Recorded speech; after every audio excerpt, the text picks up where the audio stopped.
dei uma dica pra galera relacionado ao diesel, petróleo, porque o pessoal não tem noção que muitos medicamentos dependem do petróleo. E aí eu dei dentro da Arca hoje uma lista dos medicamentos que às vezes as pessoas tomam regularmente, que era bom você fazer um estoquezinho ali de leve em casa, sem preocupação, sem desespero, inclusive porque você vai comprar mais barato, né? Que a tendência é tudo ficar mais caro. Então ali eu já fiz o meu estoquezinho dos remedinhos que eu tomo lá, que eu preciso tomar todo dia. Então é uma dica boa que a gente deu lá dentro da Arca hoje, deu uma estratégia também do que fazer para se preparar. Então é um lugar onde a gente tem uma comunidade de pessoas que estão se preparando exatamente para um cenário como esse. E a gente pensa não apenas em como se proteger, mas como ganhar dinheiro também, entendendo as tendências. Então a Arca ali é um espaço privilegiado para a gente interagir. Tem aula na Arca também de segunda a sexta ali. Então fica o convite pra galera. Esse negócio da encrenca lá no Golfo Pérsico arrebenta primeiro com a Ásia. Porque a maioria daquele petróleo que sai dali vai para os países asiáticos. Não vem tanto pra cá. 20%, né? De todo 20% do petróleo global, mas a maioria, a China suga tudo, Japão, né? Então Índia, claro, principalmente esses países que têm populações gigantes, né? Mais de 1 bilhão de pessoas. Então, essa encrenca gerou um impacto mais rápido lá. O pessoal na Ásia já tá passando sufoco. E lá, a gente já vê medidas como, por exemplo, redução da jornada de trabalho para 4 dias por semana. É claro que tem muita gente que vai achar legal, né? E o cara vai falar, pô, que maravilha, né? Em vez de trabalhar os 5 dias, a gente já vai para 4 dias. Agora, no caso da Tailândia, do Vietnã, Paquistão e Bangladesh, eles já estão obrigando os servidores públicos ali, empresas a fazerem home office. Aí fica um negócio meio estranho, né? Porque agora o cara tá obrigado a fazer home office. Ou seja, se assemelha o que a gente viveu em 2020 com lockdown, né? Um lockdown forçado. No Vietnã, eles estão incentivando as pessoas a não usarem o carro, a não fazerem viagens, só fazerem viagens assim, em caso assim, muito extremo. Obviamente, tudo isso para economizar combustível, né? Em Mianmar, eles já estão fazendo o sistema de rodízio, igual a gente tem aqui em São Paulo. Implementaram lá em Mianmar também, né? Aquele negócio da placa final par, final ímpar. Em Bangladesh, eles já estão fechando escolas e fechando universidades. Aquela mesma encrenca que a gente viu na época da pandemia. As crianças ficando em casa, os pais de saco cheio com as crianças enchendo a paciência lá em casa, né? Então, já está acontecendo em Bangladesh. No Paquistão, eles já fecharam escolas e passaram as aulas tudo para online, tá? Então, além disso, nas Filipinas, eles já estão limitando viagens oficiais, só as viagens essenciais, né? No Vietnã também, eles estão restringindo o uso de carros, né? E alguns lugares, a gente já vê medidas assim mais incisivas, como no Sri Lanka, eles adotaram um racionamento nacional de combustível, né? Existe ali uma limitação de quantas pessoas podem, quanto de gasolina você pode comprar, né? Bangladesh já limitou a quantidade de veículos que podem circular na rua, né? E já tem também na Coreia do Sul, na Tailândia, controle de preço ali. Eles colocaram um teto máximo ali no preço da gasolina e do diesel, mas a gente sabe que esse negócio de controlar preço nunca termina muito bem, né? Porque É artificial, é uma coisa artificial. É artificial. A gente aí já fez aqui o Sarney, né? Seja fiscal do Sarney, lembra? Foi. Poxa, coisa terrível. Porque o que acontece? Eu vou explicar de uma maneira, ver se tá certo.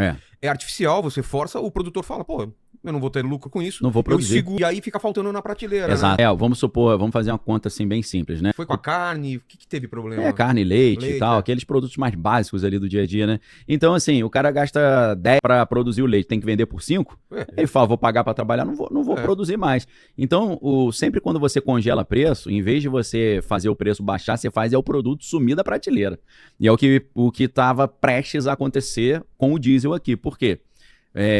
A situação do Brasil ficou uma sinuca, porque o Brasil já estava com uma defasagem de 10 meses sem aumentar o diesel. Então já estava com um gap aí.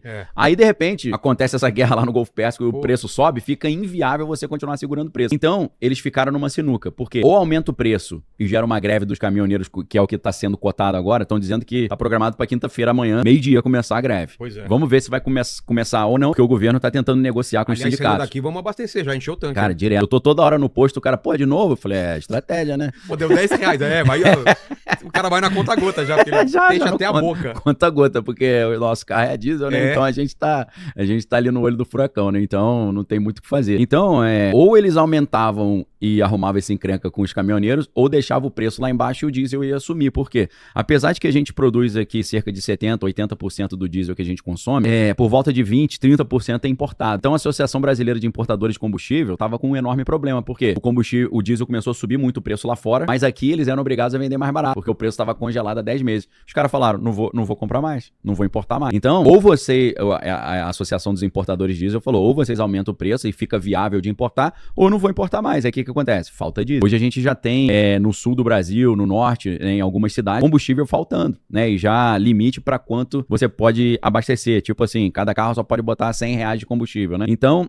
são medidas que a gente vê que estão sendo tomadas que se assemelham um pouco àquela época do lockdown, né? Ele já está sendo... Na Ásia, eles já estão sendo incentivados ali a não sair de carro, não andar de carro, usar transporte coletivo, né? Sair de bicicleta, né? Lá na Ásia é muito comum os caras irem de bicicleta. Na Tailândia, eles já estão fazendo economias nos prédios. Pra você ter ideia. Na Tailândia, eles estão incentivando os funcionários públicos a não usar elevador. O cara tem que subir o prédio de escada, né? Ligar o ar-condicionado. Só pode colocar no extremo 27 graus. 27. 27? 27, não pode ser 26, 25. Já que a gente pode, tá em quanto aí? Desce no mínimo que eu quero aproveitar o máximo enquanto... Tá em quanto aí? 17. Dá pra ser 16? Vamos descobrir. Vamos gastar esse negócio aí. Imagina, 27. Aqui energia solar, né? 25 dá pra dormir, 27 é complicado. 27 é praticamente 27 quente já, né? Eu não sei exatamente qual é a temperatura padrão na Tailândia, né? Só se lá for 60 graus, aí 27 tá fresquinho. Nossa, tá fresquinho. Geralmente, se você coloca em 27, ele não resfria, né? Vai esquentar, né? É complicado. É verdade, aqui, porque o meu é de esquentar e de esfriar. Cara, se você botar 26, ele esquenta. Ele maluquice. Esquentar, verdade. É maluquice isso. Então, assim, a Índia, ela tá direcionando, por exemplo, gás natural só para as famílias. Ou seja, hotéis e restaurantes não estão podendo usar. Né? Eles estão restringindo o acesso de gás natural a hotéis e restaurantes, e vários países até cortaram combustíveis ali para carros oficiais do governo pela metade. Então, essa ideia, quase que um fechamento obrigatório de bares e restaurantes e hotéis, é algo muito semelhante que a gente viu no lockdown também. A gente sabe que o setor de bares, restaurantes e turismo ficou muito comprometido lá na época do lockdown, né? Então, se na época do Biden já se levantava a ideia de um lockdown climático, agora a gente está vendo um lockdown energético, né? Já acontecendo na Ásia, e a gente começa a ver conversas assim aqui também, das pessoas falando assim, se for sair de casa, usa transporte público, evite usar o seu próprio carro. Se você for usar o carro, monte um sistema de carona para evitar essa questão do combustível. Daqui a pouco só falta os caras falarem assim, a gente vai recomendar home office. Recomendar uma coisa, agora obrigar home office, aí a gente já tá indo para um cenário meio que de lockdown. Isso, Vilela, evoluindo assim nas notícias mais recentes, um negócio que pode piorar muito rápido. Isso você tá falando de notícias. Notícia. Depois a gente vai falar de gente que já previu e vem falando isso há um tempo já. É lógico. Tá.